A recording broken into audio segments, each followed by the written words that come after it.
નમસ્તે ફ્રેન્ડ્સ, સ્વાગત છે તમારું કુમુદ સાડીમાં. લઈને આવ્યા છીએ તમારી માટે સમર કલેક્શન, એટલે કે ઉનાળામાં પહેરવા લાયક સાડી. એકદમ પ્યોર વેટલેસ કાપડ છે, આખી પ્રિન્ટેડ સાડી આવેલી છે.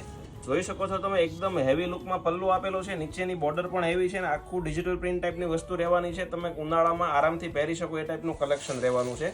કલર ચાર્ટ 7 થી 8 રહેવાના છે, બધા જ કલર જોવાના છીએ. ફેબ્રિક હાવ સોફ્ટ રહેવાનું છે. બ્લાઉઝની વાત કરીએ તો બ્લાઉઝ પણ એકદમ સુપર હિટ આપેલું છે. ઝીણી ડિઝાઇનનું આખું બ્લાઉઝ છે, સ્લીવમાં બેલ્ટ છે અને બેકમાં બેલ્ટ છે. 4 કલર કે 5 કલર અવેલેબલ છે. કલર જોઈ લઈએ. 6 કલરનું મેચિંગ આવેલું છે મિત્રો. 6 કલર જોઈ લઈએ. આમાંથી તમને કોઈ કલર ગમે તો એનો સ્ક્રીનશોટ અમારા વોટ્સઅપ નંબર ઉપર સેન્ડ કરી આપો, જેથી તમને પ્રાઇસ ડિટેલ અને પેમેન્ટ ડિટેલ મળી જાય. અને એકદમ વેટલેસ કાપડ રહેવાનું છે, તો જલ્દીથી ઓર્ડર બુક કરી દેજો. લિમિટેડ સ્ટોક છે. જો તમે રૂબરૂ મારી શોપની વિઝિટ કરવા માંગતા તો અમારી શોપ લક્ષ્મણનગર શેરી નંબર 12 માં આવેલી છે. તો તમે રૂબરૂ પણ ઓર્ડર કરી શકો છો અને ઘરે બેઠા ફ્રી કુરિયર પણ મેળવી શકો છો. Thank you.